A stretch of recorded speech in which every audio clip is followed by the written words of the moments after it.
I'm only saying this because I love you. Sounds caring, right? Sounds like something a good person would say. But what if I told you that single sentence has been used to justify emotional abuse more than almost any other phrase in the English language? Some of the most dangerous words you'll ever hear don't sound dangerous at all. They sound kind. They sound reasonable. They sound like the other person is looking out for you. But underneath, they're a surgical tool designed to make you doubt your own reality, surrender your boundaries, and thank them for doing it. Today we're exposing 8 phrases that manipulators use like weapons, disguised as love. And by the time we get to phrase number 8, you'll understand why you kept apologizing in a relationship where you were the one being hurt. Let's begin. Here's what makes verbal manipulation so effective, and so hard to spot. A punch you can see coming. An insult you can quote. A threat you can screenshot. But a manipulation phrase? It slides past your defenses because it's dressed up as concern. Or love. Or reasonableness. Or humility. It doesn't feel like an attack, it feels like a conversation. And by the time you realize what actually happened, you've already agreed to something you never wanted to agree to. The reason these phrases work isn't because you're stupid. It's because you're trusting. It's because you're operating in good faith. It's because you assumed the person speaking to you was operating in good faith too. They weren't. Manipulators depend on your goodness. They depend on your desire to be reasonable. They depend on your willingness to give someone the benefit of the doubt. And they weaponize all of it against you. So today, we're pulling these phrases out of the dark. Because once you can recognize them, once you can hear the sentence and think, wait, I know what that actually means, the spell breaks. And you get your power back. Let's start. Number 1, I'm only saying this because I love you. This is the crown jewel of manipulation phrases. Because it does something almost impossible, it lets someone say something cruel to you while positioning themselves as the loving one. Watch how it works. They insult you, your body, your career, your parenting, your intelligence, your worth, and then attach that phrase to the end. You've really let yourself go. I'm only saying this because I love you. Nobody else is going to hire you. I'm only saying this because I care. Your friends think you're annoying too. I'm just telling you the truth.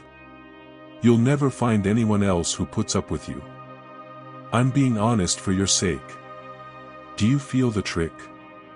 The cruelty of the statement gets erased by the framing. Now if you react, if you say, that hurt, or, that wasn't okay, you become the problem. You're rejecting their love. You're refusing to hear the truth. You're being defensive. They've built a trap where the only acceptable response to their insult is gratitude.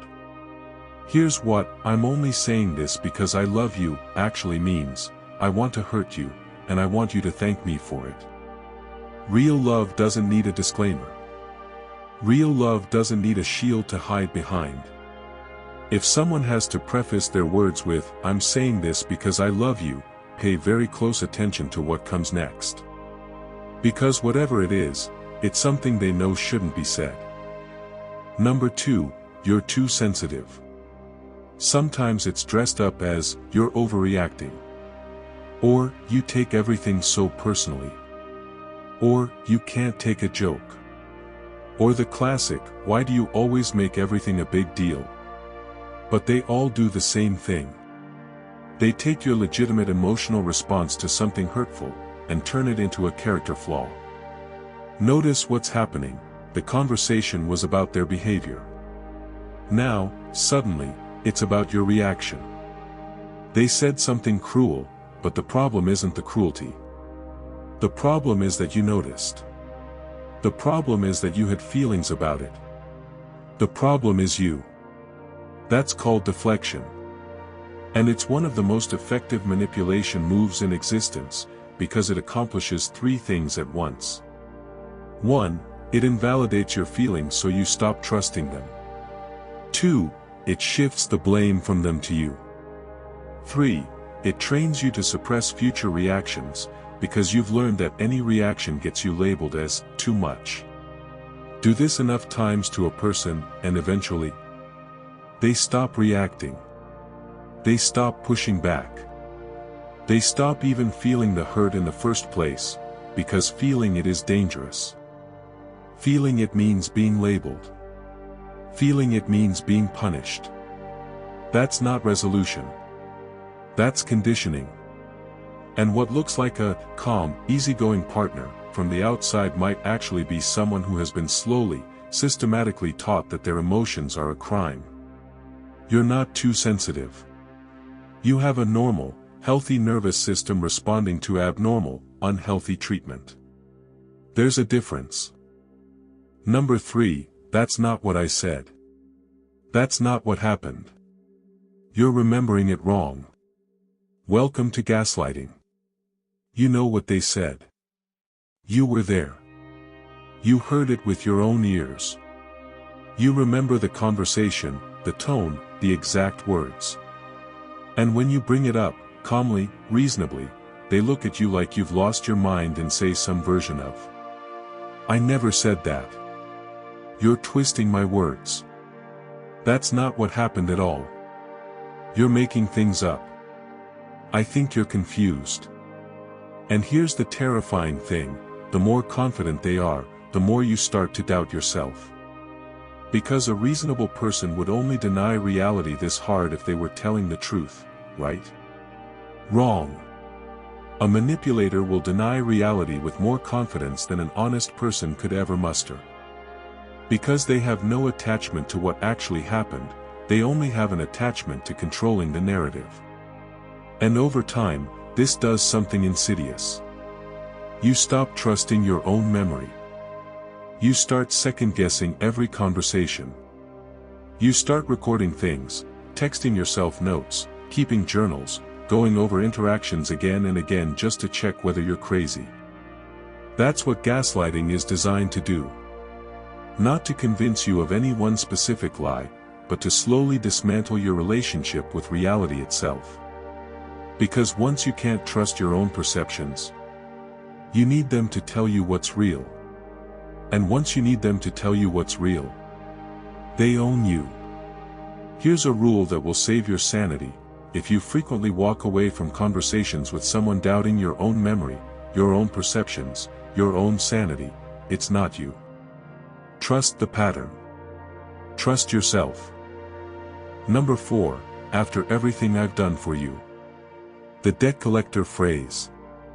This one usually appears the moment you try to say no to something, or set a boundary, or express a need of your own, or, heaven forbid, express a complaint about how you're being treated. I don't feel comfortable with that. Wow. After everything I've done for you, this is how you treat me. I need a little space this weekend. After everything I've done for you, you can't even give me one weekend? I was really hurt by what you said. You're hurt. After everything I've done for you. Unbelievable. Do you see what they just did? They transformed every act of kindness they've ever done into a debt you owe them. Suddenly the gifts weren't gifts.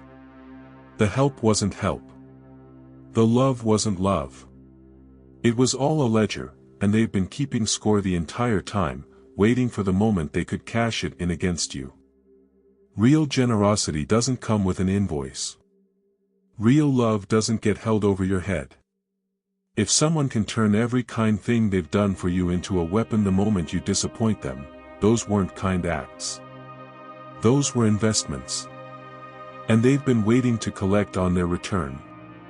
Here's what you need to internalize: no amount of past generosity gives someone permission to hurt you in the present. And no relationship survives when one person treats their contributions as a currency to buy control over the other. If you're keeping score in a relationship, it isn't love. It's business. And business partners have exits. Number 5, you're the only one who has a problem with me. Everyone else likes me just fine. Also known as, my ex never had an issue with this. My family doesn't see me the way you do. My co-workers love me, it's just you. This one is designed to do one specific thing: isolate you inside your own perception. Because if everyone else in the world thinks this person is wonderful, and you're the only one who sees the cruelty, the coldness, the manipulation, then the problem must be you. Right? You must be the difficult one. You must be the crazy one. You must be the one who can't be pleased. But here's what they're not telling you. Number 1, those other people aren't in the same relationship with them that you are. Co-workers see the performance. Casual friends see the charm. Family members see the version they've been carefully shown for decades. You see what happens when the audience leaves. Number 2, those other people probably do have problems with them, they just don't say it out loud. Because they've watched what happens to people who challenge this person. They've seen the punishment. They've decided that quiet cooperation is safer than honesty. Number 3, and this is the darkest one, even if it were true that no one else has a problem with them, that doesn't mean anything. Because your reality isn't invalidated by other people's experiences. Your pain doesn't require majority approval to be real. The trick of this phrase is to make you feel outnumbered. Like you're standing alone against consensus. Like your perception is a defect that only you have. You are not outnumbered. You are just the only one currently telling the truth. Those are very different things. Number 6, I was just joking. You can't take a joke. The escape hatch. They said something cruel. Something that landed like a knife. Something that revealed exactly what they think of you when their guard was down. You reacted. You said, "That hurt." Or you got quiet. Or your face fell. And immediately, the pivot, "Oh my God, relax. I was just joking." You can't take a joke. You're so serious. Lighten up. Now suddenly, you're not just hurt, you're humorless. You're the one who ruined the moment. You're the one who took things too far. Their cruelty gets rewritten as playfulness, and your pain gets rewritten as overreaction. Here's the truth about jokes that hurt you: they aren't jokes. They're field tests. Manipulators use humor as a delivery system. They say the thing they actually think, the insult, the criticism, the contempt, but wrap it in a joke wrapper. If you react well, they can keep saying it. If you react badly, they have plausible deniability: "I was just kidding." Either way, they got to say the thing. Either way, the message got delivered. Either way, they win. Real humor lifts people up. Or it's about a shared experience. Or it's self-deprecating. What it isn't, ever, is a repeated pattern of jokes that all target the same insecurity, the same body part, the same failing, the same soft spot in you. If someone is joking about something and it consistently makes you feel small, that's not humor. That's contempt wearing a costume. And you don't have to laugh at it. You never did. Number 7, if you really loved me, you would. Or its cousins, if you cared about this family, you'd. A good partner would. A good daughter/son would. Real friends don't. This phrase turns love into a test, and they get to write the test, grade the test, and change the answers whenever they want. If you really loved them, you'd cancel your plans. If you really loved them, you'd give up that friendship. If you really loved them, you wouldn't need therapy. If you really loved them, you'd never disagree. If you really loved them, you'd tolerate this treatment. If you really loved them, you wouldn't have that boundary.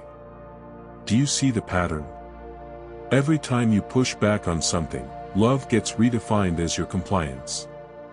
Love isn't how they treat you. Love is how much of yourself you're willing to abandon for them. And here's what makes this phrase so devastating, because most people have been taught, from childhood, that love means sacrifice. Love means putting others first. Love means giving. So when someone weaponizes that belief, you feel like you're failing at being a good person if you don't comply. You feel like the resistance in your chest is selfishness. You feel like your own boundaries are proof that you're not loving enough. You are being emotionally blackmailed. And the currency is your fear of being seen as a bad person. Here's the real definition of love, the one nobody is going to talk you out of after today. Love does not require you to disappear. Love does not require you to betray yourself. Love does not require you to prove your love by absorbing mistreatment. If it does, it's not love. It's leverage. Anyone who tells you real love means never saying no is not asking to be loved. They're asking to be obeyed. And phrase number 8, the one that explains why you kept apologizing in a relationship where you were the one being hurt, is this: I'm sorry you feel that way. This is the fake apology. And it might be the most infuriating phrase on this entire list. It sounds like an apology. It has the word sorry in it. It has the emotional posture of an apology. If you were to describe it to someone later, you'd say, they apologized. But listen to what they actually said. They didn't say, I'm sorry I did that. They didn't say, I'm sorry I hurt you.